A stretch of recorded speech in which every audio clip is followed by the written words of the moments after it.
तर नमस्कार मंडळी.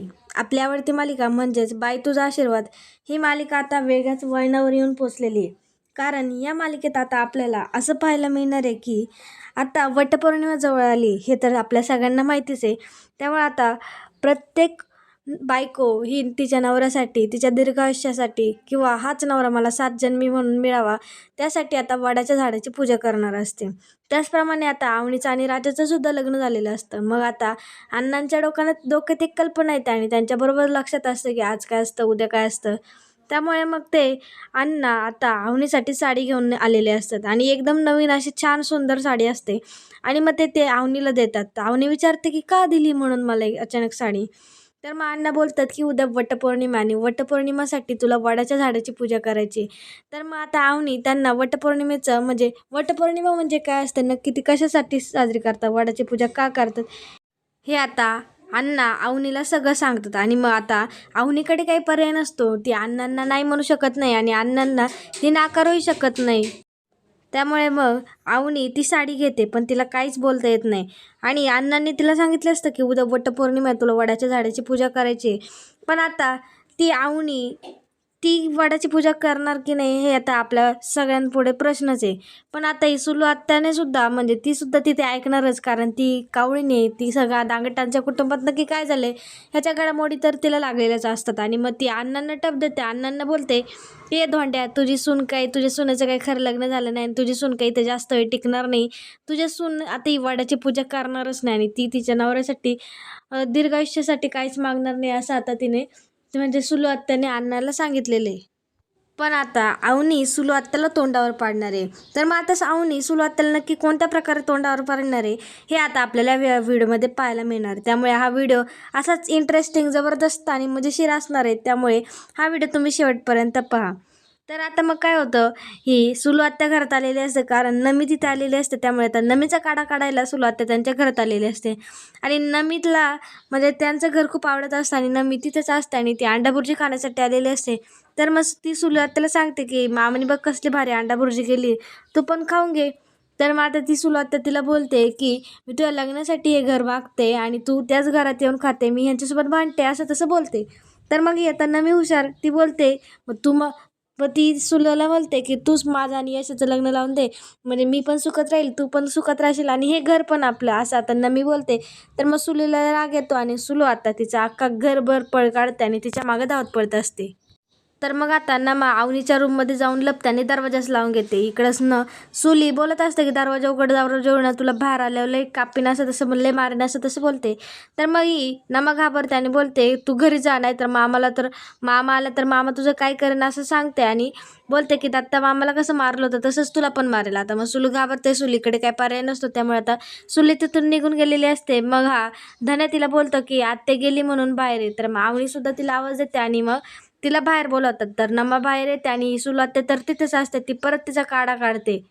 तर मग त्यानंतर आता नमा बाहेर येते आणि आता तिथे अण्णा आलेले असतात. अण्णा तिला बोलतात काय गं तू माझ्या घरात आलीस, तुझी हिंमत कशी झाली असं तर बोलतात. आणि मग आता ती बोलते की मी माझ्या पोरीला घ्यायला आले होते आणि हे माझंच घर आहे, तू इथं कब्जा केला असं तसं बोलते, मला माझ्या हिश्श्याचं पाहिजे असं तसं बोलते. तर मग अण्णा चिडतात, तिला बोलतात की तुला हिस्सा पाहिजे का, आता तुला मी तुझा हिस्साच देतो. आणि मग आतमध्ये जातात आणि मग आता दरवाजा बंद करून तिलाच कोंडून घेतात. आणि मग ते बोलतात की घे बहिणी, तू बहिणी म्हणून मी तुला अख्खी रूमच देऊन टाकली तुझ्या हिश्श्याची, असं तसं ते बोलतात. आणि मग आता तिकडनं सुलू आत्या आतमधनं खूप अशी ओरडत असते कारण तिला आता कोंडून घेतलेलं असतं. ती बोलते दरवाजा उघड, धोंड्या दरवाजा उघड, नमा दरवाजा उघड, पण कोणी मात्र तो दरवाजा उघडतच नसतं. त्यानंतर मग आता सुलू तर अवनीच्या रूममध्ये असते. त्यामुळे ती आता अख्खी रूम बघते कारण अवनीने रूम सजवलेली असते. ती बोलते हिला धोंड्याची सुनी तर लईच रुळायला लागली, त्याच्यामुळे आता तिला काहीतरी करावं लागलं असं तिने आता बोललेलं असतात. आता इकडे धान्य आणि नेमनामा खूपच हसत असतात कारण आत्याला तर त्यांनी अंतमध्ये अटकच केलेली असते, तिला कोंडलेलंच असतं. त्यामुळे आता राजा आलेला असतो.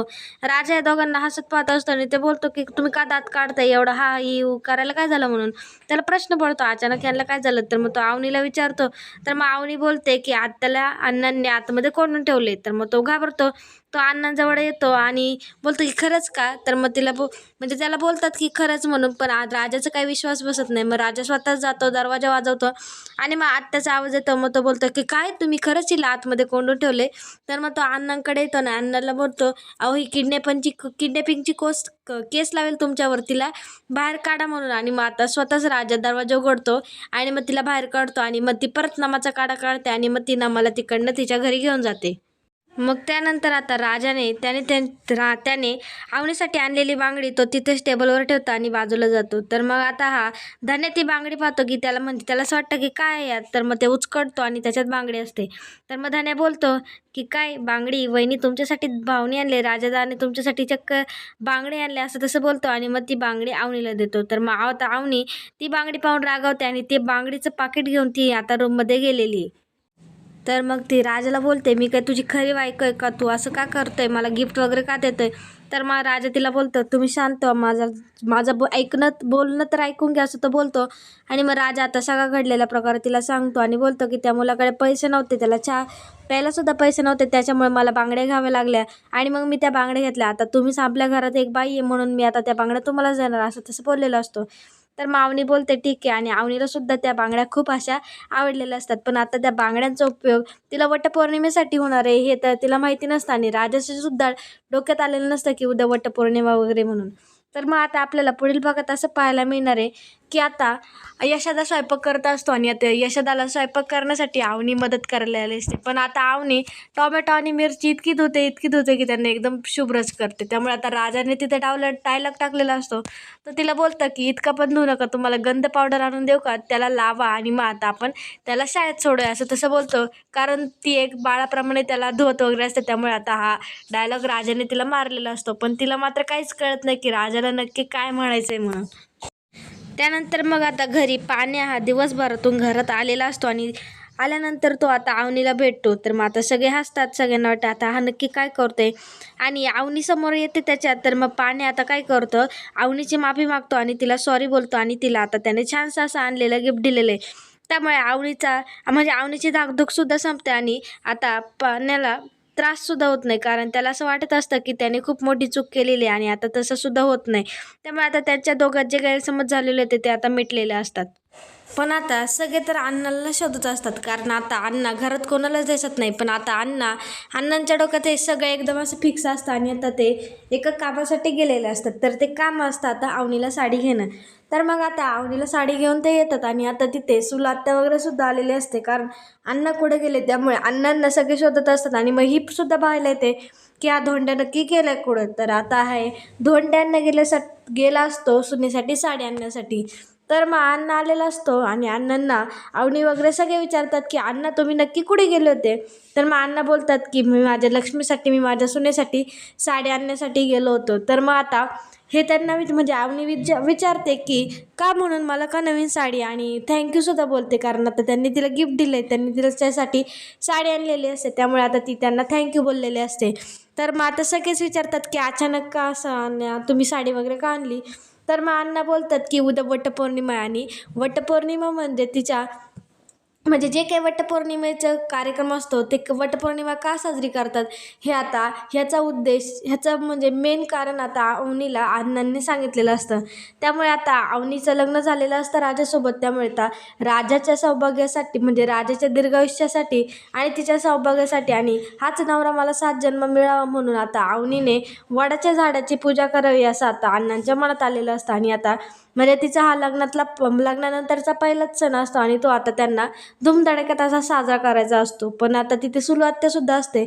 सुलू म्हणते म्हणजे अण्णाला टप देऊन बोलते की तुझ्या सुनेचं लग्न खोटं आहे, तुझी सून अशीच आहे, तुझी सून तशीच आहे आणि मी दिलेला शाप या घरासाठी कायमचाच खरा ठरणार आहे आणि तो खोटा ठरू शकत नाही, असं आता त्याने त्यांना सांगितलेलं आहे. पण तसं काही मात्र नसतं आणि आता आवनीकडे दुसरा काही पर्याय नसतो. आता तिला अण्णांना बोलले असते की तुझी सून वटपौर्णिमाची पूजा करणार नाही, ती वडाच्या झाडाची पूजा करणार नाही आणि राजासोबत काय ती 7 जन्म अशी कशी राहणार, तुमच्या घरात अशी 7 जन्म राहणार, तुमची परिस्थिती काय आणि तुम्ही करताय काय, असं अण्णाला तसं ती बोलत असते. कारण आता अण्णांची एवढी परिस्थिती नसते आणि राजाची सुद्धा म्हणजे राजाची सुद्धा आता नोकरी गेलेली असते आणि आता हे दत्ता काकाला कळतं आणि मग तेवढ्यात आता स्फोट होतो. मग सगळ्यांना दत्ता काका सांगतो की या राजाची नोकरी गेली. तेव्हा आता घरातल्यांना कळतं की राजाची नोकरी गेली.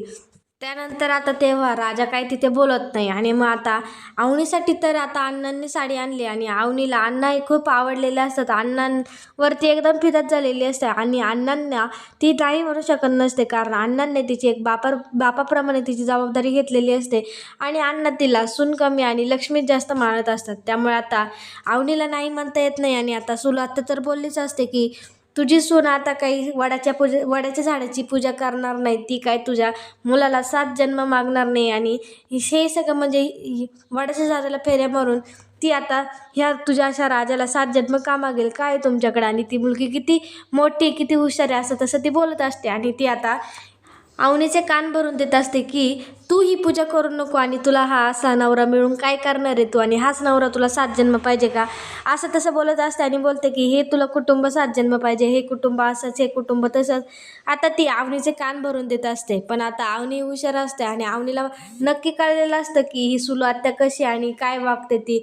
त्याच्यामुळे ती सुलू आत्याचं काही जास्त मनावर घेत नाही. पण आता इकडे यशोदाला सुद्धा टेन्शन आलं असतं की अण्णांनी डायरेक्ट हिच्यासाठी साडीच आणली आणि ह्यांचं लग्न तर खोटं आहे, हे आता फक्त यशोदालाच माहिती असतं. त्यामुळे यशोदासुद्धा टेन्शनमध्ये येतो आणि त्याला नक्की अण्णांना काय सांगावं, की अण्णांना तो खरं सांगून टाकेल का, ही त्याला भीती पडलेली असते.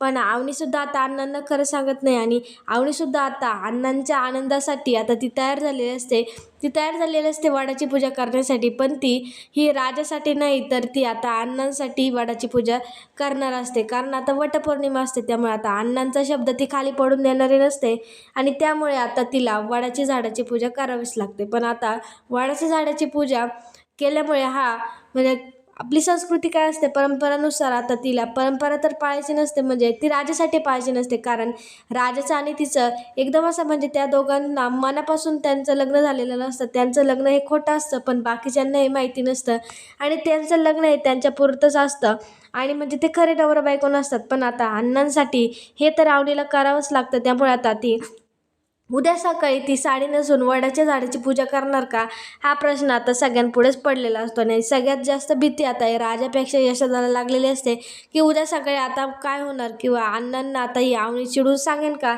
मला नाही करायची या वडाच्या झाडाची पूजा आणि माझं आणि राजाचं लग्न हे खोटं आहे, खरं वगैरे नाही असं सांगेल का, असं आता यशोदाला भीती वाटलेली असते. आणि राजासुद्धा घाबरलेला असतो की आता उद्या काय होणार आहे कोणास ठाऊक, आता असं आता त्याला तिथे प्रश्न पडलेला आहे. आणि मग आता उजडतं आणि दुसरी सकाळ येते आणि आता दिवस असतो तो वटपौर्णिमेचा. आणि आता सुलू आत्या पण इकडे एक्साइटेड असते आणि तिने अवनीचे कान भरून दिलेले असतात. आता अवनी तिचं ऐकते की दोंडे अण्णांचं ऐकते, असा आता तिला प्रश्न पडलेला असतो.